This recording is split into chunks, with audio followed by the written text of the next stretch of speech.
Todo comenzó una tarde cuando don Ramón se cansó de los constantes humores y reclamos por los 14 meses de renta. Mediante iban pasando los días, el desespero por el dinero y las humillaciones frente a los demás vecinos hicieron que el hombre perdiera el juicio por completo. El cambio empezó en secreto cuando el señor Barriga llegó a la vecindad para cobrar como siempre, pero esta vez don Ramón lo invitó a pasar al departamento 72 con engaños.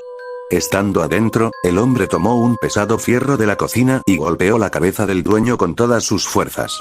El señor Barriga cayó al suelo desangrándose de inmediato, y cuando su hijo Ñoño entró corriendo al notar la tardanza de su padre, don Ramón lo atacó de la misma forma sin piedad. El hombre arrastró los dos cuerpos pesados hacia las habitaciones traseras para cortarlos en pedazos con un cuchillo grande de carnicero. Desafortunadamente, la Chilindrina entró a la casa de forma repentina y vio las extremidades mutiladas de los cobradores en el piso ensangrentado. Al percatarse de la situación, la niña gritó horrorizada e intentó correr hacia la puerta del patio para pedir ayuda a los vecinos. Sus esfuerzos fueron en vano. Don Ramón la atrapó del cabello antes de que pudiera salir, le tapó la boca con fuerza y le cortó el cuello con el mismo cuchillo para no dejar ningún testigo de sus crímenes. Pasaron las horas y don Ramón limpió cada rincón del departamento 72 de forma meticulosa, guardando los restos en bolsas negras muy pesadas. El hombre arrojó los bultos dentro del pozo ciego que estaba oculto al fondo del oscuro y abandonado tercer patio, justo al lado de la casa número 8. Al día siguiente, don Ramón se presentó ante la vecindad con una actitud completamente diferente y falsificó unos papeles de propiedad para asegurar que el señor Barriga le había vendido toda la vecindad antes de irse del país con su hijo. Desde ese momento, el hombre se convirtió en el nuevo dueño de la vecindad y empezó a cobrar las rentas de manera fría y autoritaria, cambiando sus ropas viejas por trajes oscuros. Una escena totalmente horrible se empezó a gestar una semana después, cuando el olor de la descomposición comenzó a salir del tercer patio. El chavo, quien pasaba las noches durmiendo solo en el departamento 8, empezó a notar que un líquido espeso y oscuro brotaba de las paredes cercanas al pozo. El huérfano bajó al primer patio asustado y se encontró con Kiko cerca del barril de madera maciza. El chavo lo miró y le dijo que la casa 8 olía muy mal y que había manchas rojas en el suelo del tercer patio. Kiko se burló del huérfano de forma egoísta, pero en ese momento doña Clotilde salió de su casa vistiendo su clásico vestido azul y escuchó la conversación de los niños. La anciana sintió una gran sospecha porque no había visto a la Chilindrina en muchos días y don Ramón siempre ponía excusas extrañas sobre su ausencia. La mujer llamó a doña Florinda, quien salió del departamento 14 para ver qué ocurría en el patio plano. Las dos mujeres se juntaron cerca de las lavanderías y acordaron investigar el origen de la peste que molestaba a los niños. Don Ramón observaba todo desde la ventana de su casa mientras afilaba un hacha de metal muy filosa. Este sintió un miedo muy profundo al notar que los vecinos se organizaban para revisar las zonas escondidas de la propiedad. El hombre decidió actuar de inmediato para eliminar a cualquiera que se acercara a su secreto. Doña Clotilde caminó de forma decidida hacia el pasillo que conectaba el segundo patio con el tercero, mientras doña Florinda y Kiko la seguían de cerca. El chavo caminaba detrás de ellos con las manos en los bolsillos, temblando por el ambiente denso. Al llegar al tercer patio abandonado, la anciana se percató de que la tapa del pozo ciego estaba mal puesta y tenía marcas de dedos con sangre seca. Doña Clotilde se agachó para mover la pesada cubierta de piedra, haciendo que el ambiente se pusiera muy pesado por el gas nauseabundo que escapó del agujero.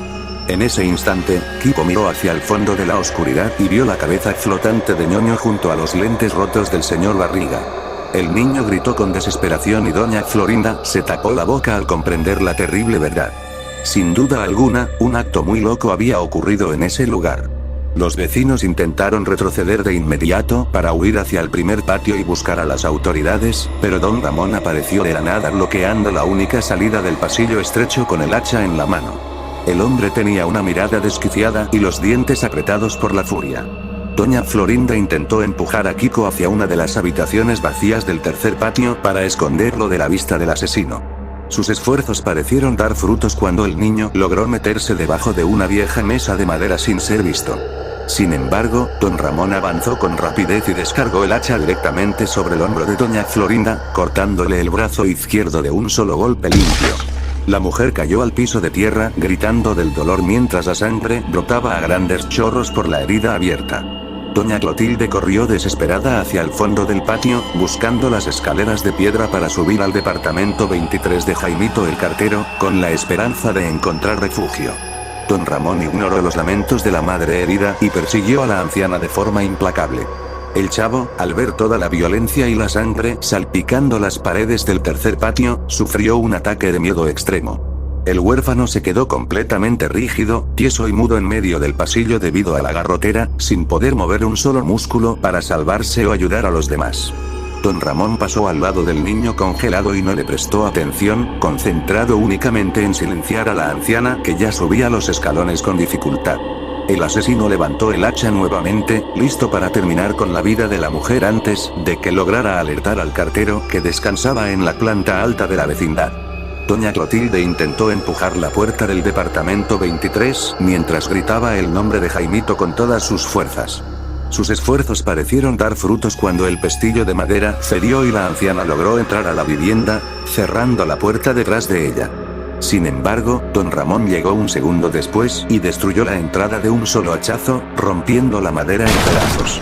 El anciano cartero, quien se encontraba sentado en su silla cargando su bolso de correspondencia, se levantó asustado al notar la destrucción de su hogar. Su fatiga y cansancio físico real le impidieron reaccionar con velocidad ante el peligro. Don Ramón entró a la habitación con el hacha en alto y, sin mediar palabra, le clavó el arma en el pecho al cartero. Jaimito cayó de espaldas sobre su bicicleta de reparto, tirándola al suelo mientras la sangre manchaba sus cartas. Doña Clotilde se arrastró hacia una esquina llorando, pero el asesino se giró hacia ella y le asestó múltiples golpes en el cráneo hasta dejarla completamente inmóvil en el piso ensangrentado. Mientras tanto, en el primer patio de la vecindad, el profesor Girafales llegó caminando de forma pausada y fría. El maestro no llevaba su maletín habitual y traía un ramo de flores frescas en la mano derecha para entregárselo a doña Florinda. Al notar que la vecindad estaba completamente desierta y en un silencio absoluto, el maestro caminó hacia el departamento 14 y tocó la puerta sin obtener respuesta. El ambiente se puso muy pesado cuando Girafales escuchó unos quejidos débiles que provenían del fondo de las instalaciones. El hombre caminó de forma recta, cruzando el segundo patio plano hasta llegar al pasillo oscuro del tercer patio. Al percatarse de la situación, el profesor Girafales se detuvo en seco al ver el cuerpo mutilado de doña Florinda, quien yacía en el piso de tierra sobre un enorme charco de sangre, apenas respirando y sin su brazo izquierdo. Al mismo tiempo que el maestro se agachaba para intentar ayudarla, don Ramón bajaba silenciosamente las escaleras de piedra del departamento 23, limpiándose las salpicaduras de la cara con la manga de su traje oscuro. Don Ramón lo miró fijamente y le dijo que ya era muy tarde para salvar a cualquiera en ese lugar. Girafales se levantó con rabia e intentó abalanzarse sobre el asesino para desarmarlo utilizando su gran estatura. Sus esfuerzos fueron en vano. Don Ramón era más ágil debido a la adrenalina y le clavó el cuchillo de carnicero directamente en el estómago al maestro. El profesor Girafales cayó de rodillas, soltando las flores que se tiñeron de rojo, mientras don Ramón le cortaba la garganta para terminar con su vida rápidamente. Kiko, quien seguía escondido debajo de la vieja mesa de madera en el tercer patio, vio los zapatos de su madre inmóvil y el cuerpo del maestro en el suelo. Este sintió un miedo muy profundo al notar que don Ramón se acercaba al escondite con el hacha arrastrándola por el suelo. El niño no pudo contener el llanto y soltó un fuerte gemido de terror de forma involuntaria. Don Ramón escuchó el ruido de inmediato, volteó la mesa de un golpe y tomó a Kiko de los cabellos. El niño pataleó e intentó morderle la mano al asesino para soltarse. Sus esfuerzos fueron en vano. El hombre levantó el hacha pesada y le cortó las dos piernas a la altura de las rodillas de un solo impacto. Kiko cayó al suelo gritando con desesperación antes de que don Ramón le diera un último golpe en la cabeza, silenciándolo para siempre. El chavo seguía completamente tieso, mudo y rígido en medio del pasillo debido a la garrotera, presenciando toda la masacre sin poder parpadear. Don Ramón caminó hacia el huérfano con el hacha llena de restos humanos y se detuvo frente a él. El hombre observó al niño congelado por unos segundos y decidió no gastar energías en atacarlo, sabiendo que el huérfano no representaba un peligro inmediato ni podía hablar en ese estado. Don Ramón tomó un balde de metal con agua sucia que estaba cerca de las lavanderías y lo cargó con dificultad. El asesino caminó de regreso a su departamento 72, cerrando la puerta con cerrojo para continuar organizando los papeles de propiedad que lo acreditaban como el único dueño absoluto de toda la vecindad. Pasaron las horas y la noche cayó por completo sobre la vecindad horizontal, sumergiendo los 3 patios en una oscuridad total. Una escena totalmente horrible quedó grabada en el suelo del tercer patio, donde los cuerpos de Doña Florinda, Kiko y el profesor Girafales permanecían tirados junto a los restos ocultos en el pozo ciego. En la planta alta, los cadáveres de Jaimito y Doña Clotilde se quedaban fríos dentro de la habitación destruida. El chavo continuaba de pie en el mismo sitio del pasillo, con los ojos abiertos y fijos en la oscuridad, completamente atrapado por el trauma y la rigidez de su cuerpo. Nadie en los alrededores quedaba vivo para echarle el agua fría que necesitaba para volver en sí, y don Ramón permanecía encerrado en su nueva propiedad, disfrutando de su riqueza de forma solitaria y desquiciada. Sin duda alguna, un acto muy loco había destruido por completo la vida de los inquilinos, dejando la vecindad convertida en un enorme cementerio silencioso donde el único sobreviviente cuerdo era el asesino.